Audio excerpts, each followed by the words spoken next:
आणि थोडी काही प्रमाणात चीड सुद्धा आली। 2-3 दिवसापूर्वी जेव्हा खासदार महोदय इथं आले होते, जे मंत्री आहेत त्यांच्याबरोबर काही अधिकारी आले होते अशी चर्चा आहे।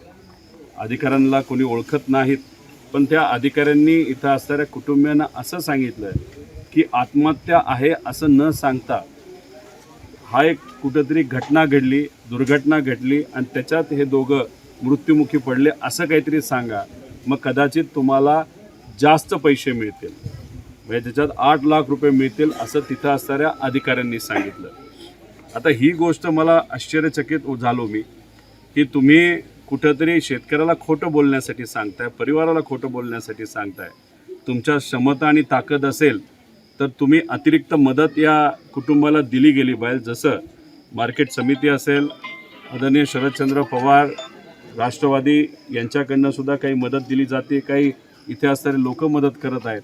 अशी वेगळी मदत शासनाकडनं देण्यापेक्षा कुठेतरी खोटं बोला असं ते सांगत असेल, ही दुर्दैव आहे।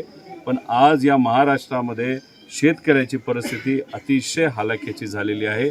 या शेतकऱ्यांनी सोयाबीनच्या पिकाकडे जे होणारं नुकसान आहे ते बघून त्यांनी आत्महत्या केली, पण या महाराष्ट्रामध्ये सर्व सोयाबीनचे शेतकरी आज अडचणीत आलेले आहेत। त्याच्याचबरोबर कपाशीचे शेतकरी अडचणी येत आहेत, मक्याला सुद्धा तिथं रोग आलेला असं कुठंतरी तिथं कळतंय।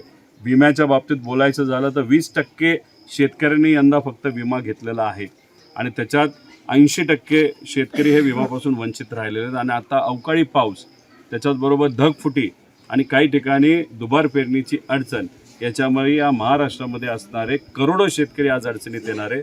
पण शासन मात्र त्या बाबतीत कुठेही लक्ष देत नाही, उदासीन आहे शेती या विषयाच्या बाबतीत।